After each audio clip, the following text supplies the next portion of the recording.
I forget what. Yep. I forgot the name of the song. Falling in Love, maybe?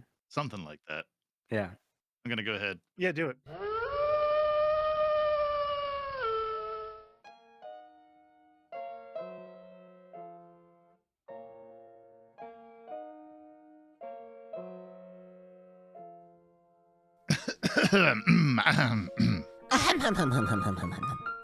Welcome to... I'm a Barbie girl. Oh, sorry, good. Welcome. Wait, hold on a second. Let's talk about that. I don't think we need to. Are you a Barbie girl in a Barbie world, or? I am, yeah. Okay. All right, King. Hit it. Made of plastic, and it's fantastic. It's fantastic, yeah. I agree. Yeah. Hey. Welcome to Butcher Block Horror Podcast, where we exhume... Where we... Oh my God, what's coming out of your King mouth? got leached. Just kidding. Just kidding. Those jokes. Yeah. Get the flamethrower. Yeah, where we exhume horror movies from the past and cut into what makes them so delectable. I'm Kane. I am JD. Wait, am I? Wait, yeah, nope, I'm JD. You're JD, yeah. Okay. And if you're JD, then I think that makes me Joe. Yep. By process of elimination. Yeah. And today we're throwing Night of the Creeps onto Wait the a slab. second. No. What? Okay, wait. I thought this was one of those breakfast for dinner movies, Night of the Crepes. Yep. We're throwing Night of the Creeps onto the slab and carving up our favorite portions to force feed to you, our unwitting victims. Not to be confused with Slither, which was the movie we covered a couple seasons ago. Easy, Tiger, back in the cage. Similar plots. Exact same plots. If you enjoy the taste of these feasts of fright, then make sure you follow us wherever you consume your podcasts. If you YouTube, make sure you click the like and subscribe button, plus the bell. See, people, Kane really likes to fucking wax my balls over this film because... Hold on, wait. Because he likes you to have silky smooth balls? Well, there's that, but also... Well, let me finish, JD, and then you can complain about the fact that Slither is a ripoff of Night of the Creeps in a second. No, that's your If you complaint. YouTube, make sure you click the like and subscribe button plus the bell. Those three things together combined give Joe that little dopamine hit that he's always searching for. It's true. And my gumball. And the JD definitely gets his gourmet gumball. You can also go to our website, wegiveyourbrainworms.com. There you can join our Funky Fresh Discord server, as well as support the show directly via Patreon. JD, you had something you wanted to say about Slither not being a direct ripoff of this movie?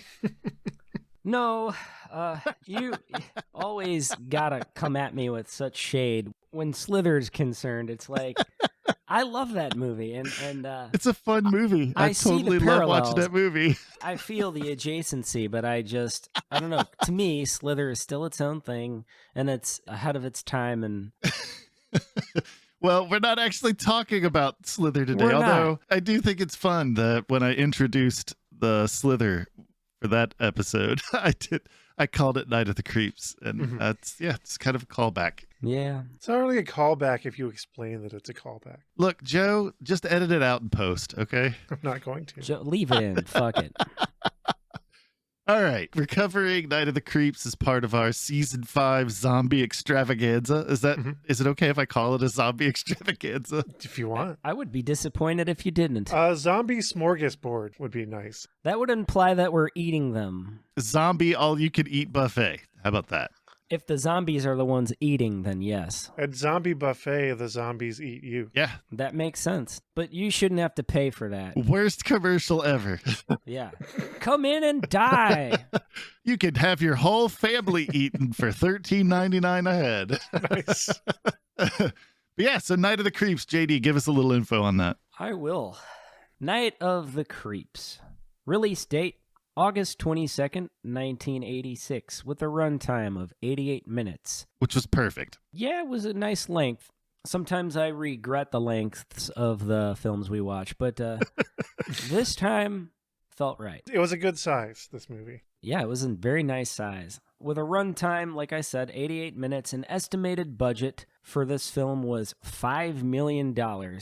And That's a big budget. Whoa, buddy.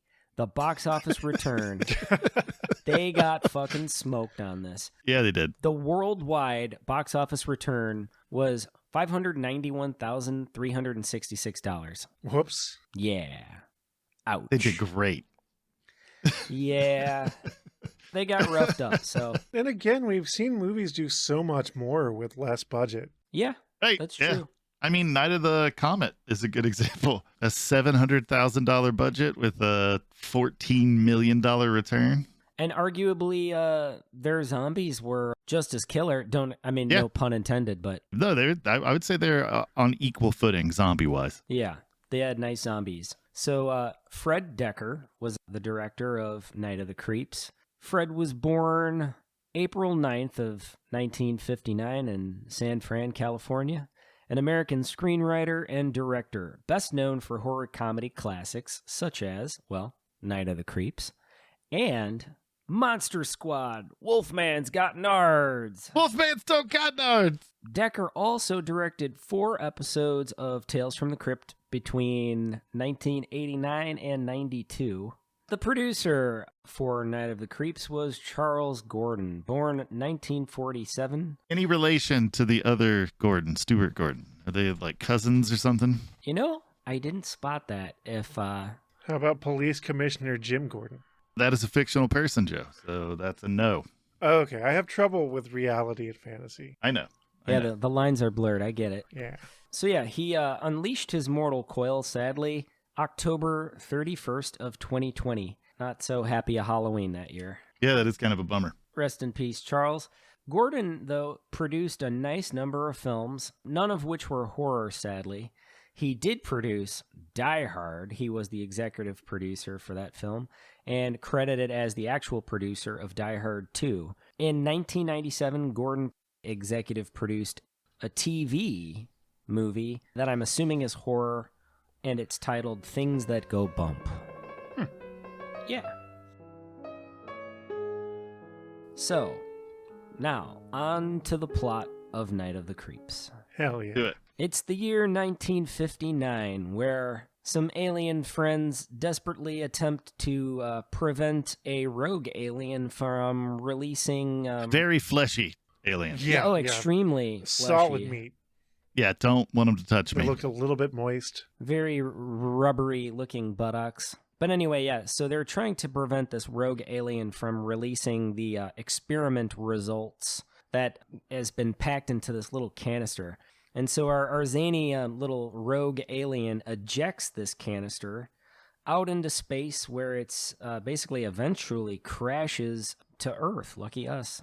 So a college-aged couple, they witnessed said canister burning through Earth's atmosphere, which they mistaken for a shooting star or something. Well, they're trying to have a makeout sesh. It was Johnny, played by Ken Heron, and Pam, played by Alice Cottigan. Awesome. They decide to investigate where it landed. Well, they didn't. It was all Johnny's idea. Pam wanted to keep making out. Right. Yeah.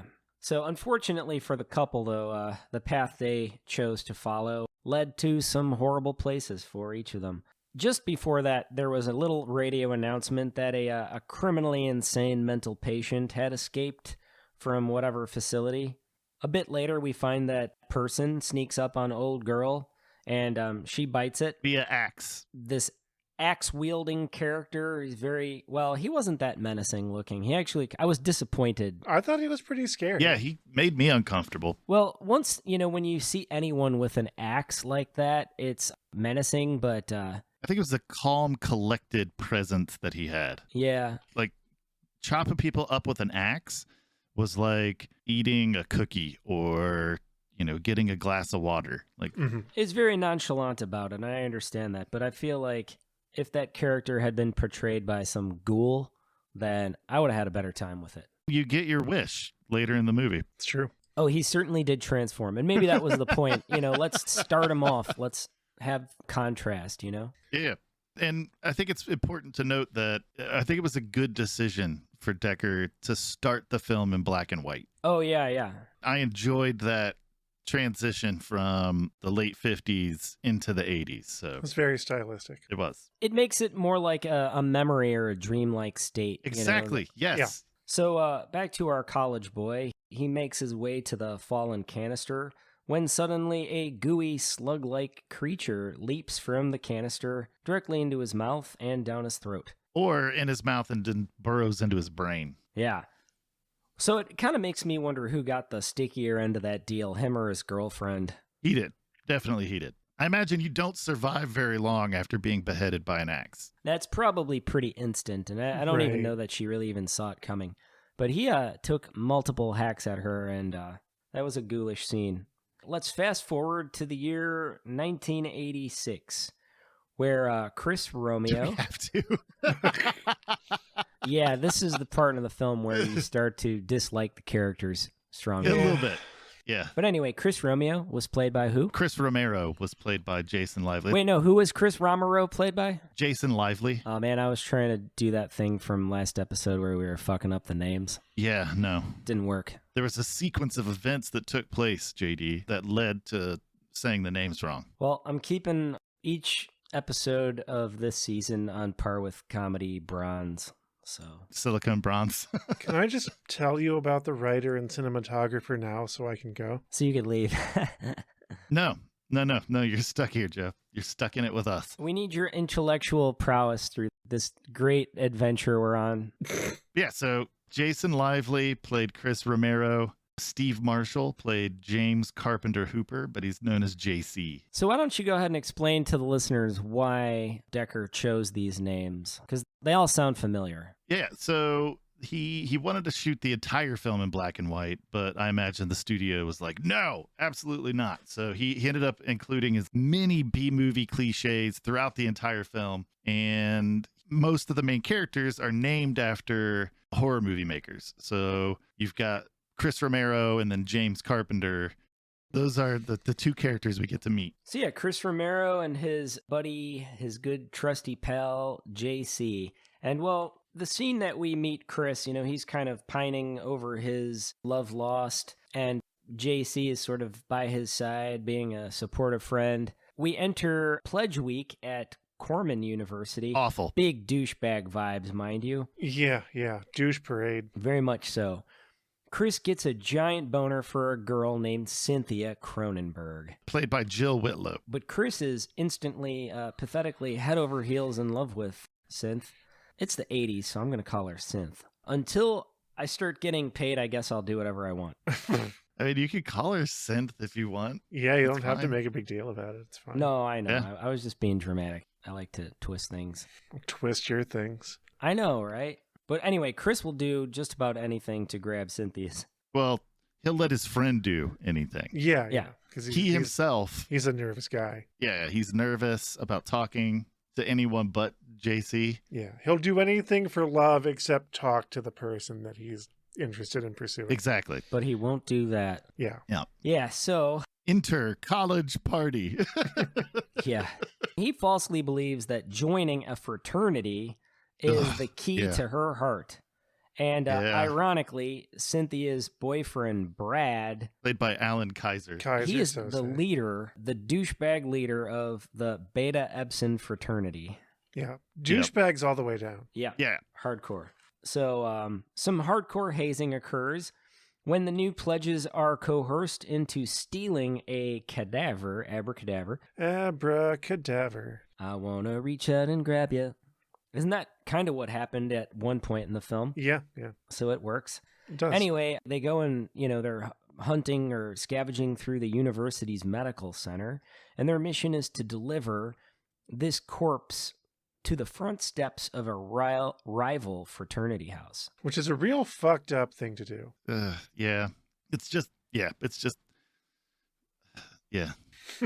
I don't know what else to say. I was trying to figure out something to say. The only thing I could think of is, man, these people suck. Well, you've got to have some antisocial tendencies to ask somebody to do that. And they had no intention of bringing them into the, Yeah. They weren't going to let him into the frat.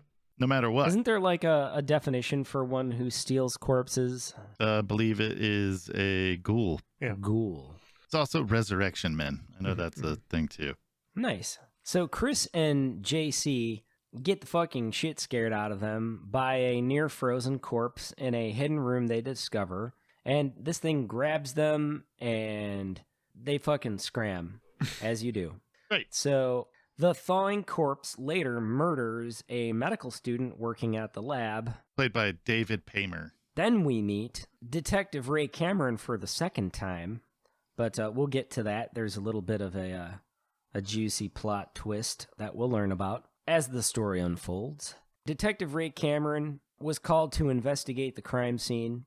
Cameron discovers the body. I feel like we're jumping around here, JD. Yeah, I guess so. I feel like we should at least talk about the fact that we're introduced to the aged Detective Ray Cameron. And the way we're introduced is via like a weird dream. Oh, yeah. Where like he starts off on a beach in like a white suit drinking from a coconut, and he sees his high school sweetheart stand up out of the water, and then he's like switching to like coming to the scene where she had been hacked up with an axe, and he's like walking onto the scene, and he still has like a drink, and then suddenly he's holding a shotgun instead of the drink, and then instead of a badge on the front of his uniform, he has her homecoming corsage or something along those lines. And then he sees the Axeman turn around, and it's like a zombie looking guy. And then he wakes up, and we see that older Detective Cameron is like a drunk, and he's kind of grody, and he's got like weird magazines about detectives all about his apartment. Yeah. I like to think of him as Party Cop. Party Cop. Yes, he's definitely Party Cop. So I feel like the listeners need to know who Ray Cameron is, and I feel like that little introduction the movie gives us is a good starting point. Sure. Because he's a fucking weirdo, and he gets weirder as the movie progresses. Oh, absolutely. But the boy that he discovered was the boy back Was Johnny. in 1959, right, with the canister. And I think it's important to note that when the like little slug things erupt from the brain, it looks like somebody cleaved the head in two.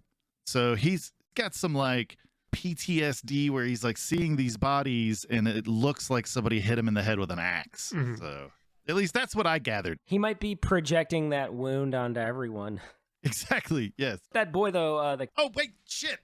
So Detective Cameron is played by Tom Atkins, who is a well-known horror actor and has been in a lot. And he actually said that this was his favorite movie that he ever did. It was just giggles all the way through. Nice. So yeah, Johnny Canister, he's now set free by Chris and JC. Our corpse college boy heads back to the sorority house where he picked up his date 27 years prior. Yep. Then we have one of my favorite scenes of the movie, the part where the college boy, his head splits open, unleashing a good number of slug creatures. I think it's cool he was holding a flower.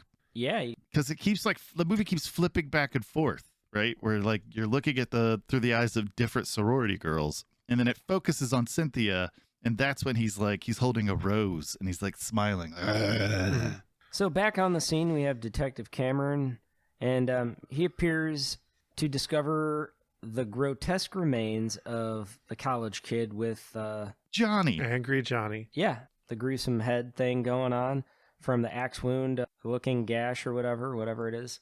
So the next day, some of the prickish fraternity bros, they confront Chris and JC about the previous evening's incident, and they are believed to be responsible and are taken in for questioning by the Popo. That was Detective Landis, who was played by Wally Taylor. And then the janitor was played by who? The janitor is named Mr. Miner, and it was played by Robert Kino. And so he, in a way, kind of helps the boys out with the witness testimony with an iconic quote from the film. As he had spotted the pair of fellas running for their lives, he said they were screaming like banshees.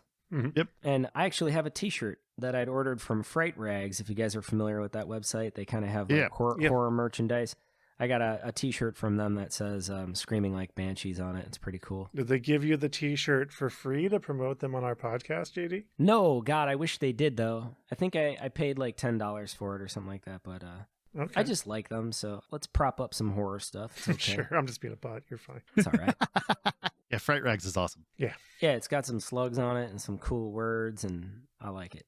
I couldn't pass it up. So basically, the boys confess to breaking into the medical center, but they deny moving the body. Later that evening, our slain medical student rises from the dead.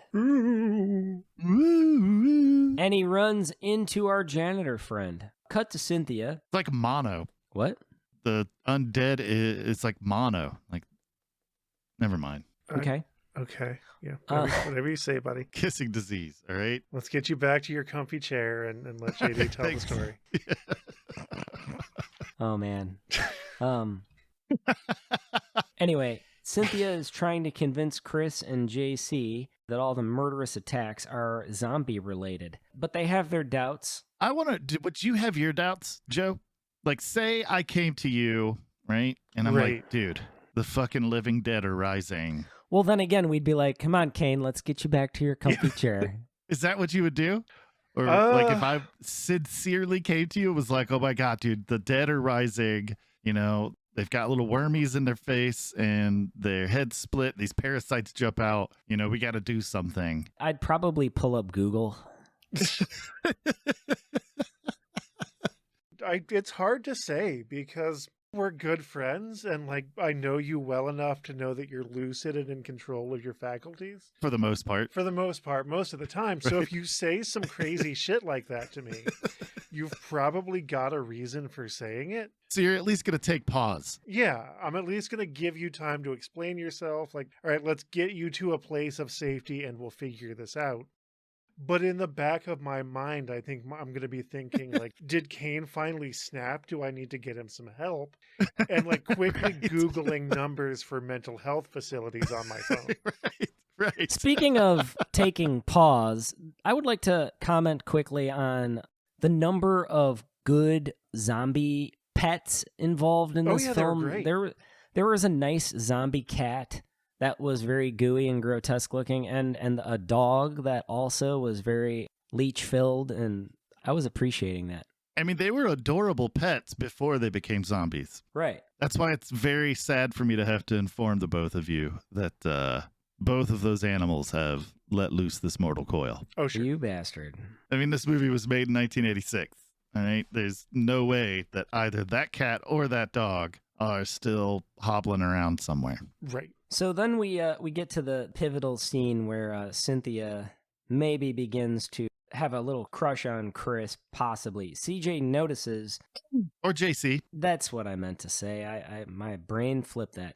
So yeah, JC kind of spots her like leaning on Chris, and he's kind of got his arm around her, and I'm super embarrassed. yeah. Friends. Yes. See. JC, his full name is James Carpenter Hooper. Like Toby Hooper, yeah. I didn't even take note of the fact that Toby Hooper. Yeah. I didn't take note of that. I was like, James Carpenter Hooper. Just the James Carpenter part. Like, oh, John Carpenter. Never did I think, oh, Toby Hooper. Until I'm like staring at my notes and I'm like, Hooper, why is that name familiar? Why? Makes perfect sense. Texas Chainsaw Massacre fans can celebrate. I just needed to out myself as being an idiot. That's really what it boiled down to. That's fair. I mean, that's harsh, but anyway. I think it's Cronenberg. That one right there. That's the one that it kind of overshadowed a lot of the other names for me, just because of how intense Cronenberg is as a name. That's what my excuse is going to be. Okay. Yeah. So Cynthia's starting to like Chris. Yeah, and it becomes clear, and so JC tries to back up and give the two of them a little space for some chemistry. Can I say that as far as friends are concerned, JC's a great friend. He's a great friend. Yeah, and he professes his love to Chris. Exactly. He actively tells his friend in a 1980s movie, I love you. Which, in that era of horror films, was typically fairly homophobic. In that era in general, you didn't tell your male friends that you loved them. Right. And that's they should pretty have awesome all to see. along. Everybody should be saying it. In fact, Yes. I love both of you. Hey, I love you both too. Also, a thing that you didn't catch, the name of the school was Corman University. I did say Oh that. my Oh, God. did you say it? JD Yeah. said it, but I didn't pay attention to Corman. Like Roger Corman. Like, oh my God. I heard him say it. I didn't reference Roger, but I did say the name of the university. It didn't register to me. Like they said it once during the movie and I heard it and then like, did I hear that right? And then immediately got distracted because I have no attention span. Nice. So yeah, JC tries to do Chris a solid, but no good deed goes unpunished. That is a fact. You try to not cock block your friend, And then you get attacked by alien slugs that come spewing from a possessed janitor. While on the shitter. That's like Yeah. the worst horror It's a movie bad kill. place to go. And the very same janitor that saved your ass earlier that day. It's true. He doesn't wipe, though. That bothers me. Yeah, that was not hygienic, but Yeah. I guess if you're going to become a zombie, why care at that point? yeah, and I guess if the slugs did go up your pant leg, just, I guess, go ahead and eat my dirty ass then. I think I would care more. Like, I wouldn't need to feel like I had to have my ass clean for a slug to climb up it. Oh, no, like I think that would make it worse for me. You think so? Yeah, if I suspected that these were going to be my last moments on Earth. You want your butthole clean for an alien slug? Well, I don't even care about the slugs. Would it be Just- embarrassing? I don't want them to find my Your corpse. slug-infested corpse with a dirty butt. But you're not going to know. It wouldn't bother you because you'd be deceased. But in the moment before I become deceased, I would Right. be like, You want to make gotta sure your asshole's clean. make sure that the I's are dotted. Yeah, The exactly. brown eye is dotted. Yeah. Or maybe not dotted. You want to make sure that it's been thoroughly scrubbed Oh, sure. before, you know. Your T is crossed. Exactly. So Don Juan, smooth talking Chris, walks Cynthia back. In case anyone didn't know that was sarcasm. Yeah, of course. Well, no, I was not saying that for you. I was saying that for the listeners. Gotcha. Yeah, he's not a smooth talker, that Chris. He's not. He's No. doing his Yeah, best. he's a very nerdy individual. So anyway, on his way back, he gets confronted by Detective Cameron, who was listening to their conversation. Detective Kirk Cameron. Yeah, Detective Ray Cameron. Show some respect. seriously, Joe. No one wants to be Kirk Cameron. Even Kirk Cameron, a part of him doesn't want to be Kirk Cameron. I think that guy's led an interesting life. I'll just leave it at that. Thrill me. Yeah, exactly. So anyway, the detective shares some eerie secrets of his own with Chris. He confesses to a murder. Well, I was going to get there. How else do you explain it? It's eerie, right? It's some creepy shit. And his delivery throughout all of it was the most unsettling thing. It really was. Even more so than what he was saying, it was how he was saying it. Oh, sure. That was just absolutely terrifying. Cameron explains to Chris that the escaped lunatic from 1959, the victim was his ex-girlfriend. And in that dream state, we had seen the young Cameron sort of, approach the car with her new boyfriend. And Cameron was secretly hunting down the crazed axe murderer, and then he killed him in revenge. Mhm. He buried the axe guy's remains under what is now the sorority house. It was actually the house mother who was played by Evelyn Smith. It was her house. Right. So Cameron gets this distressing call that the very same axe-wielding madman, or possibly his zombie, has rose from its grave and murdered the sorority house mother. So then more slugs are released as Cameron uses his shotgun to blow the head off the axe murderer's corpse. Again. Yep. Mhm. You got to kill him twice. And he confesses again. He's like, I already killed you. There's I guess it's not confessing. If a cop admits to murder while surrounded by other cops, it's not confessing. That's not admitting a crime. Yeah. Right. Still get away with it. Yep. Cut to the following evening as everyone prepares for this big formal dance. Is it homecoming? I don't think they specified that it was just Do colleges have homecoming? I think they do, but I never took part in any of that shit. I didn't take part in college, so. I went to one dance in high school, and that was it. That was enough for me. I hated it. Anyway, Chris discovers a recording of his dearest friend, JC. And JC explains how the slug have incubated in his brain, but he's discovered that they have weakness and can be destroyed. They can't stand the heat. Better stay out of the kitchen then. Ba-dum-dum. Yep, I was waiting for somebody to throw that in. So you could just hit the slugs with a frying pan. Yeah. Then he confesses his love for his friend Chris one more time and wishes him the best with Cynthia. Chris finds Detective Cameron and puts the kibosh on a possible suicide attempt. The two retrieve a flamethrower out of the police armory. Mm-hmm. The armory is actually controlled by, his name is listed as Walt, but it was actually played by Dick Miller, who was Dick a Miller. horror alum and was in Gremlins and a few other things. Oh, tricky Dick Miller. Yep. I would like to say that the scene where they've surrounded the zombie axe killer, there were some officers there that don't really get lines or anything like that, but I just want to mention them because they're names. You have a Bruce Solomon who plays Sergeant Ramey. He actually had lines. He gets dressed down pretty hard by Detective Cameron at the morgue. And a Sam Raimi reference. Exactly. And then you've got Elizabeth Aldo, who is playing Officer Bava. Oh, very nice. Mario Bava. Yep. And then we got J. Arlen Jones, who's playing Officer Craven. Oh, Wes Craven. Very cool. But they really didn't, they just showed up. That's really all they did. They showed up and shot at the zombie axe guy. So yeah, they retrieve a giant fucking flamethrower out of the police armory, and they show up at the sorority house right on time as Cynthia is dumping Brad, zombie Brad. Yeah, he is definitely zombie Brad. So naturally, they kill him. Again. And then the Dead Boys show up, not the awesome New York punk band, but the other Dead Boys. The dead boys that died in a bus accident. They belong to the fraternity, all of which died in a bus crash. You're kind of summarizing this movie in a very Quentin Tarantino kind of way. I can't help myself. Yeah, a little bit. But, if you try to make this linear thing happen out of it, I mean, it's really hard to do that because it's weaving in and out of the past and present. I mean, it only did that in the beginning. Yeah, but there are a few moments like into the middle of it where it still kind of happened. I don't think that's true, JD. That didn't happen. Not even once. Well, what did I say that made it so Tarantino-like? The talking about the consequences of the bus accident before pivoting to then talk about the bus accident. Oh well.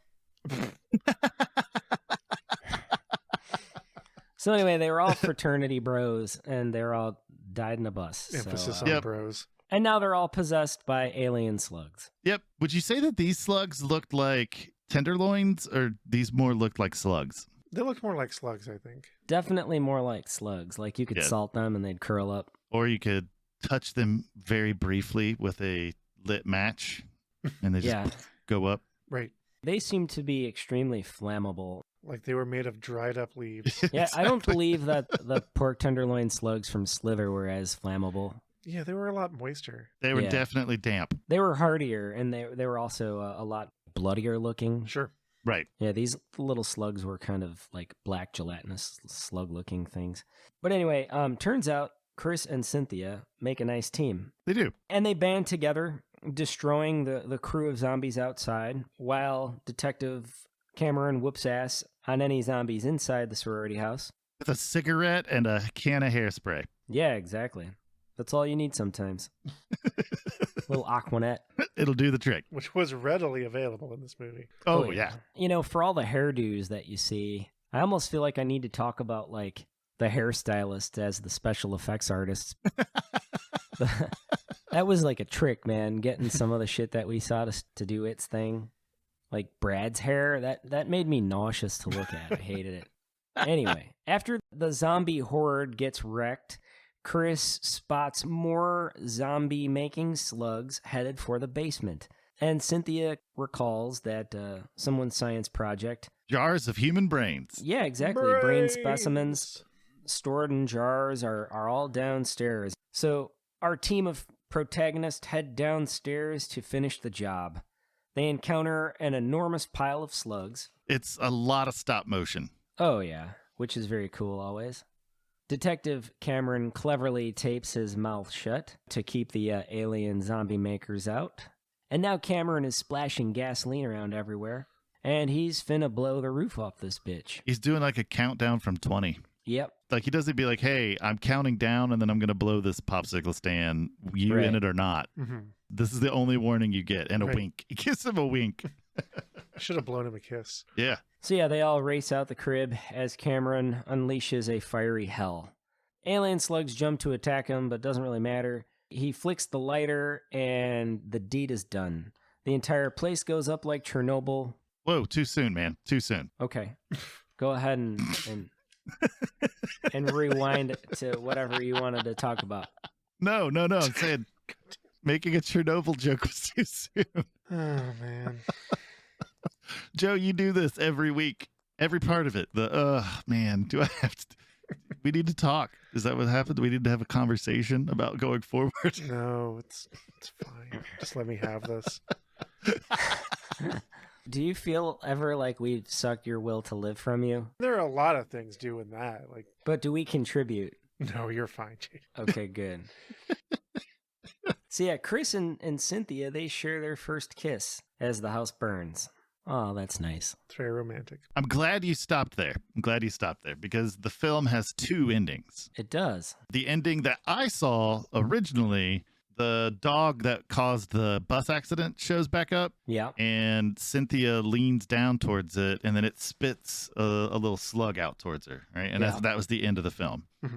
What we got to see was the director's cut, which was the ending that Dekker originally intended for it, which is, a zombified and charred Cameron shuffling down the street, like stumbling along, still with a cigarette, mind you. And then he suddenly falls to the ground, and then his head explodes, and then the slugs sneak out into the nearby cemetery. Right. And then the alien ship appears, shining a searchlight, trying to find their lost experiment. It was very brave of this movie to include a sequel hook. It was very weird because this movie had a lot of things going in it. We'll talk about that later, but I did want to say that the score was pretty solid. Oh yeah, the score was good. Yeah, the score is done by Barry Devorzen, and anything that wasn't like low rent fake 80s pop music was pretty damn solid. I had a good time with it, and I felt like it set the stage for a lot of these scenes. Oh yeah.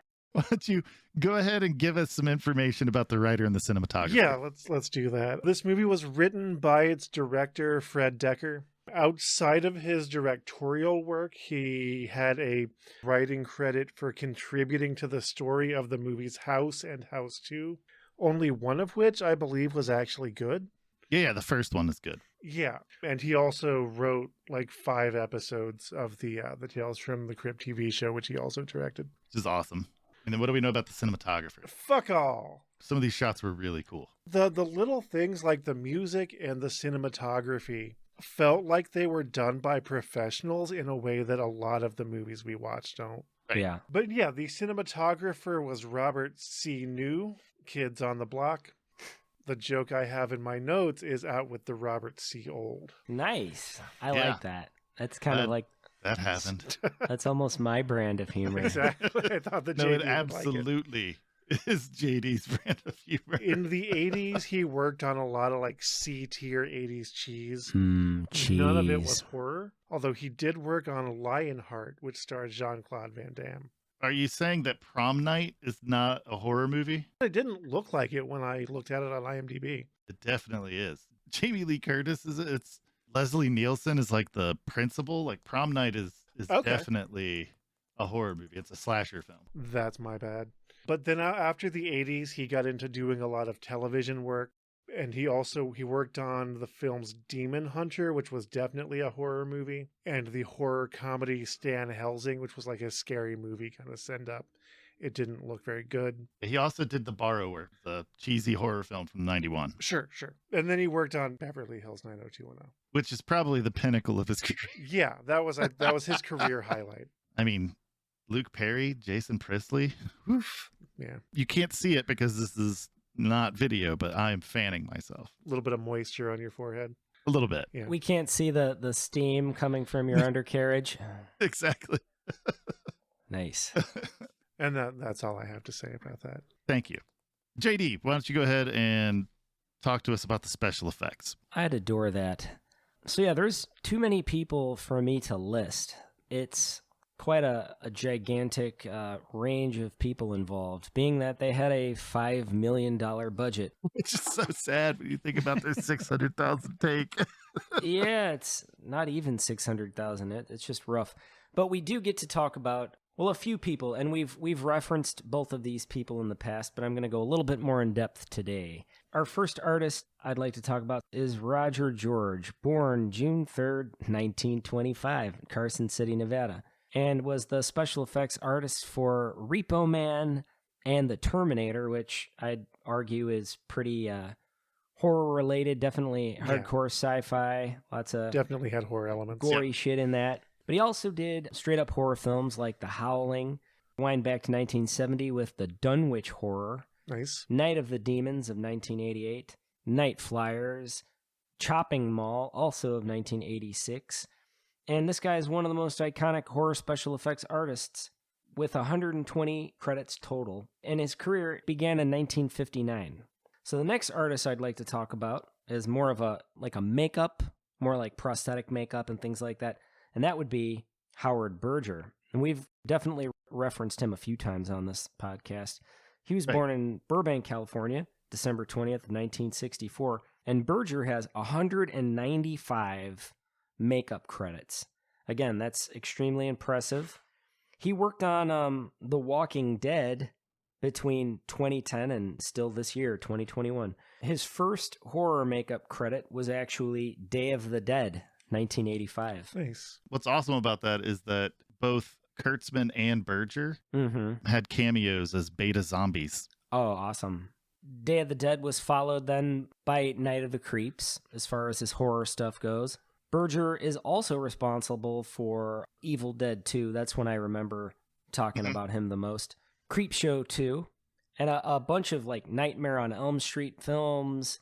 Same with some of the Halloween franchise. He even did Misery in 1990. I remember that scene where, what was it, Kathy Bates like whacks dude's leg with a sledgehammer and it goes sideways. That was like, yep. Berger also worked on Bride of Reanimator in 1990. And I'm actually going to pull it back a little bit because this is just a monstrous list of films that he was involved in. And it would take probably another hour or so for me to disclose that full list. So I'm just going to shut up. But yeah, both of these guys are pretty iconic in their own right. You know, between the special effects and the makeup they did, and like a lot of practical gore was, I'd say, their specialty. We're done with the special effects here. We'll move to the personal experience with the film. Joe, why don't you go ahead and start us off? Yeah, I hadn't seen this movie until today when we watched it for this. And my first thought is that the whole movie could have been avoided if JC and Chris had just dated each other. Yeah. Which is clearly what at least one of them wanted to happen, in my opinion. Right.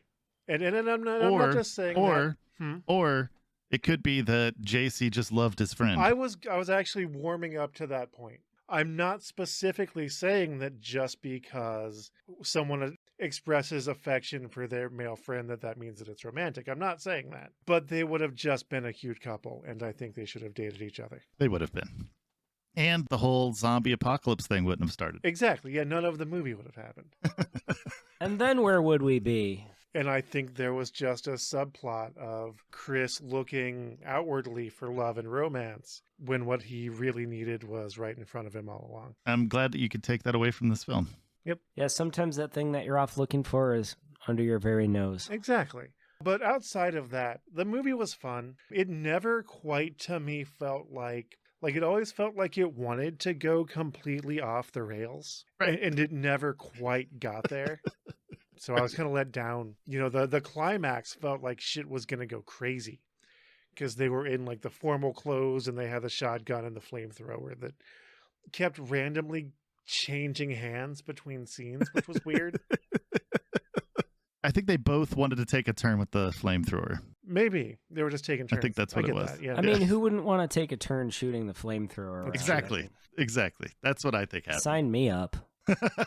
But yeah, it was like certainly a competent 80s zombie movie. Better than a lot of 80s horror films we've watched in many ways. Yeah, absolutely. But it never quite hit its potential that a lower budget movie kind of just by nature does, of just going bug shit crazy. Like at some point the gloves come off, basically. Yeah. This movie never quite did that to my satisfaction. Yeah, it doesn't really take the gloves off at any point. Yeah. And then before I move on to JD's personal experience with the film, go ahead and give me your zombie rating, 1 out of 5. The zombies were fine. I'd say they're solid 3s. Excellent. JD, your personal experience with this film. Yeah, so this was probably my second or third viewing of this movie. I saw it, at a fairly young age, and so a lot of it kind of feels like it's distant memory.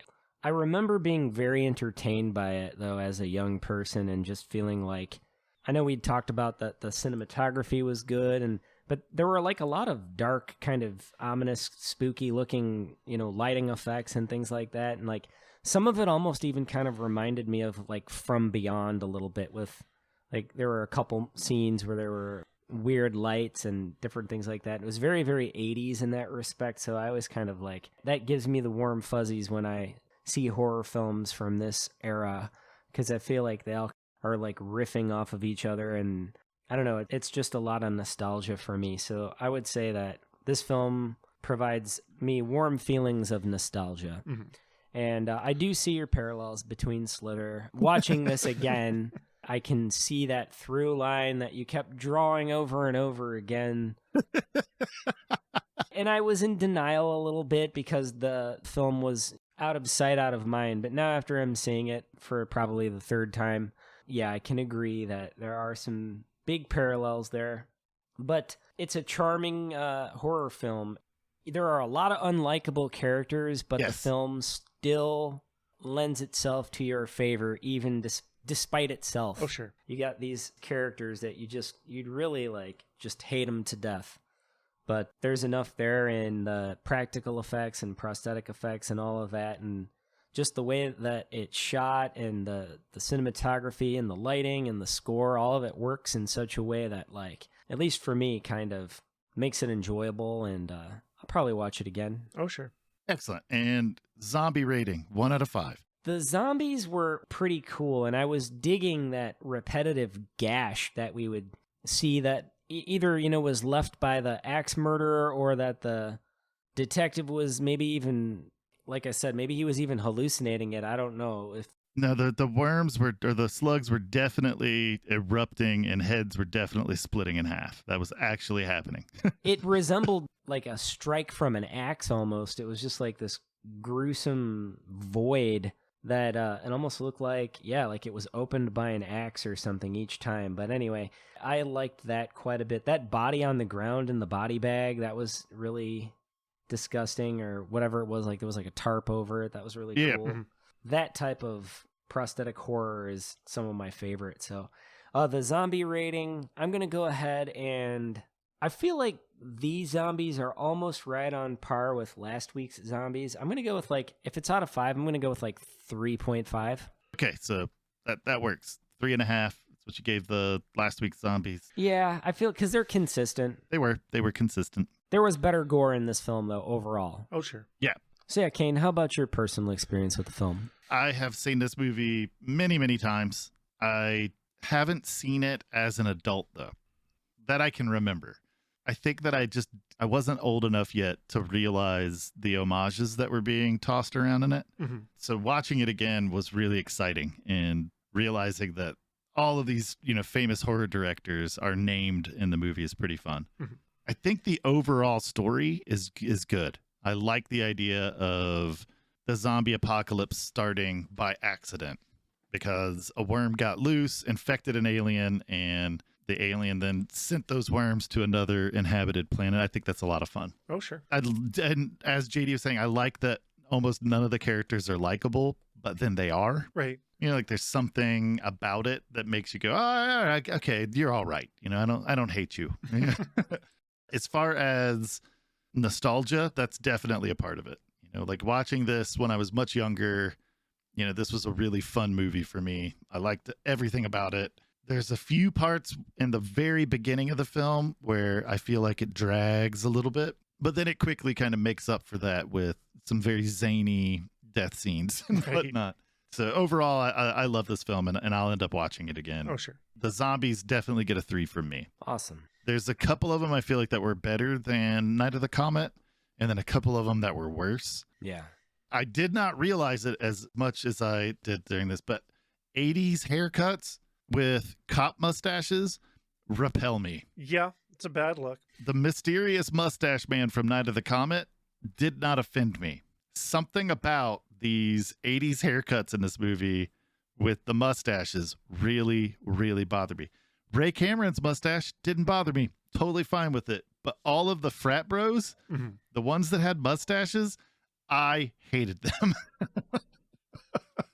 Yep. I don't know if there's like some psychological thing from my past where, I was hurt by an 80s guy with a mustache. I think it's just unattractive. It's not a good aesthetic. Yeah. I mean, that could be it, but it bothered me. Sure. That's the one thing that bothered me in this film. I still think that Joe needs to shave his beard to reveal just the mustache.